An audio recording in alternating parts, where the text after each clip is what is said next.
सुमन, क्या हर महीने मायके जाना अच्छा लगता है? अरे हमारे बेचारे सास ससुर, साले साहब और उनकी वाइफ क्या सोचते होंगे? क्या सोचते होंगे? कुछ नहीं सोचते रोहित।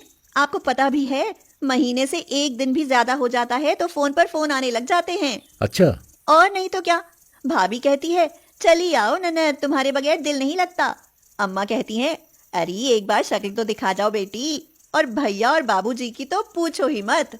वो क्या कहते हैं, जरा वो भी बता दो। मोहन भैया कहते हैं, जल्दी चली आ मेरी बहना, तुझे तेरी पसंद की चीजें दिलानी है। और बाबूजी कहते हैं, बेटी ससुराल में काम करके थक गई होगी, 2-4 दिन के लिए मायके आकर आराम कर ले और रानी की तरह रह। अच्छा, ये बात है। तो जाओ मैके, भला मैं क्यों रोकूं? सुमन खुशी में पागल सी हुई मायके आती है, पर मायके में पैर रखते ही उसका मूड खराब होने लगता है।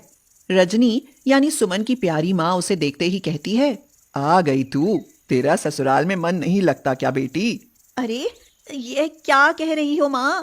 पहले तो मैं 1-2 घंटे के लिए भी कहीं चली जाती थी तो तुम मुझे देखने के लिए बेचैन हो उठती थी। भूल गई क्या? अरे कुछ नहीं भूली, पहले और बात थी बेटी। यह सुनकर सुमन माँ की बात को अनसुना कर अपनी नेहा भाभी के रूम में पधारती है। उस समय नेहा भाभी साज श्रृंगार में व्यस्त होती है।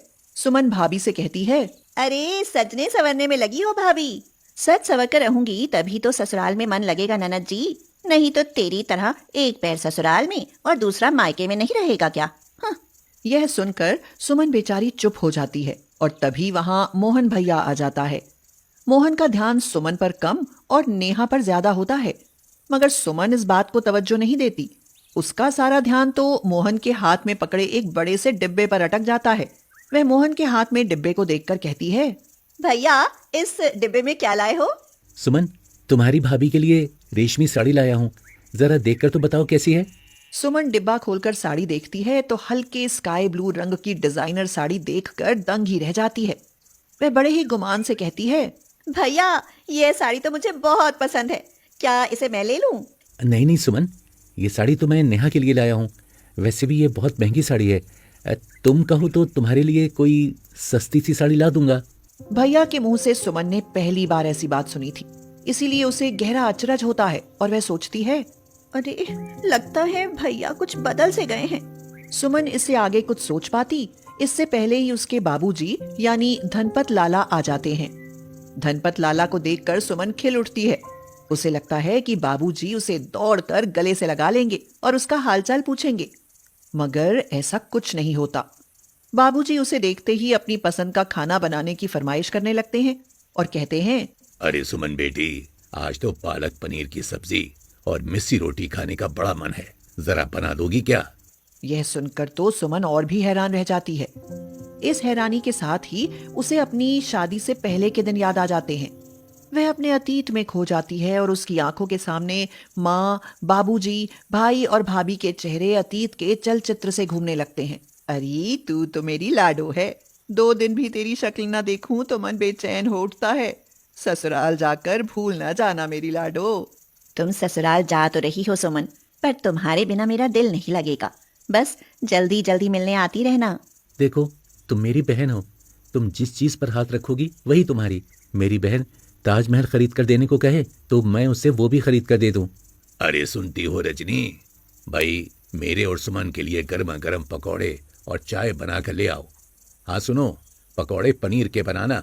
बेटी से क्यों नहीं बनवा लेते, इसे क्यों पास बैठा कर रखा है? खबरदार, जो मेरी सुमन को कोई काम बताया तो तुम बनाओ या बहू, सुमन और हम तो बस खाएंगे। सुमन को यह सब याद आते ही उसकी आंखें भर आती हैं। बेचारी क्या सोच कर मायके आई थी और उसके साथ क्या हो रहा है। ससुराल गए साल भर भी नहीं हुआ था और मायके वाले इतने बदल गए थे, यह तो वह समझ ही नहीं पा रही थी। इसीलिए आश्चर्य में खोई सी बाबूजी से कहती है, बाबूजी, पहले तो आपने मुझे कभी खाना बनाने के लिए नहीं कहा, फिर आज क्या हो गया? हुआ तो कुछ नहीं बेटी, बस तेरे हाथ का बना खाना खाने का मन है, बस यही समझो। भाभी से कहो ना, खाना वह बना देगी, तब तक मैं आपके पास बैठकर बातें कर लूंगी। यह सुनकर नेहा भी बहाना बना देती है और कहती है, ना ना सुमन, मैं खाना नहीं बना सकती। अभी अभी तो मैंने साज श्रृंगार किया है, कहीं खराब हो गया तो? ना ना। अरे तू मायके आई है तो कुछ तो कामकाज में हाथ बटा, निठल्ली बैठकर खाने थोड़ी ना आई है। चल उठ और अपने बाबूजी की पसंद का खाना बना कर ला। यह सुनकर सुमन को यह समझते देर नहीं लगती है कि उसकी शादी के बाद उसके मायके वाले एकदम बदल से गए हैं। जो पहले उससे बच्ची की तरह प्यार दुलार देते थे, अब समझदार और जिम्मेदार बनाने पर तुल गए हैं। इसीलिए सुमन तुरंत उठकर रसोई में चली जाती है और कुछ देर बाद खाना बनाकर ले आती है। खाना तो बहुत बढ़िया बनाया है बेटी। क्या ससुराल में अपने पति और सास ससुर को भी ऐसे ही बढ़िया खाना खिलाती हो ना? जी हाँ बाबूजी। उस दिन के बाद तो जैसे मायके वालों को सुमन से दुश्मनी ही हो जाती है। घर के सारे काम उससे करवाने लगते हैं। सुमन कभी रसोई में खाना बनाती, बर्तन करती, तो कभी साफ सफाई करती। नेहा उसकी मदद तो करती, मगर न के बराबर। दिन में एक भी पल ऐसा ना आता जब वह काम ना करती हो। इसी बीच एक दिन रोहित का फोन आ जाता है। वो कहता है, हेलो सुमन, ठीक हो ना? मायके में राज कर रही हो ना? सब बहुत प्यार करते होंगे तुझे। हाँ रोहित, सब मुझे बहुत प्यार करते हैं। मुझसे कोई काम करवाना तो दूर, काम की कहते तक नहीं। फिर तो मजे कर रही हो तुम। मेरा भी आज ससुराल का खाना खाने का मन है। कहो तो आ जाऊं सुमन? हाँ आ जाओ। रोहित सुमन के घर आता है तो सुमन उसे देखते ही रो पड़ती है और भागकर रोहित से लिपट जाती है। अरे अरे, क्या हुआ सुमन? तुम रोने क्यों लगी? मुझे अभी के अभी यहाँ से ले चलो रोहित। अब मायका पहले जैसा नहीं रहा। ठीक है सुमन, हम चलते हैं, पर पहले खाना तो खा लें। रोहित के ये कहने पर सुमन मान जाती है और रोहित के खाना खाने के बाद जब वह ससुराल जाने लगती है तो मोहन उसे वही महंगी रेशमी साड़ी देते हुए कहता है, तुम्हें ये साड़ी पसंद है ना सुमन? लो, इसे ले लो। पर यह साड़ी तो आप भाभी के लिए लाए थे ना भैया? नहीं मेरी प्यारी ननद, तुम्हारे भैया यह साड़ी तुम्हारे लिए ही लाए थे। बेटी खुश होकर ससुराल जा और आती रहना। सुमन अपने घर वालों में अचानक ऐसा बदलाव देखकर असमंजस में पड़ जाती है। उससे पूछे बगैर रहा नहीं जाता। वह अपने बाबूजी से कहती है, बाबूजी, कुछ देर पहले तक तो आप सब मुझसे नाराज से लगते थे, पर अब इनके आते ही बदल गए। मुझ पर फिर से प्यार जताने लगे। ऐसा क्यों? ऐसा इसलिए बेटी, क्योंकि हम तुझसे प्यार ना करने का ड्रामा कर रहे थे, और वो भी रोहित के कहने पर। यह सुनकर सुमन चौंक सी जाती है और पूछती है, पर क्यों बाबूजी? क्योंकि बेटी, हम तुझे तेरी जिम्मेदारियों का एहसास कराना चाहते थे। बेटी, शादी के बाद ससुराल में मन लगाना चाहिए, ना कि मायके में।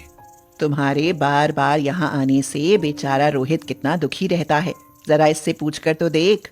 यह सुनकर सुमन को अपनी भूल का एहसास हो जाता है और वह समझ जाती है कि शादी के बाद मायके और ससुराल में संतुलन बनाकर रखना ही समझदारी है।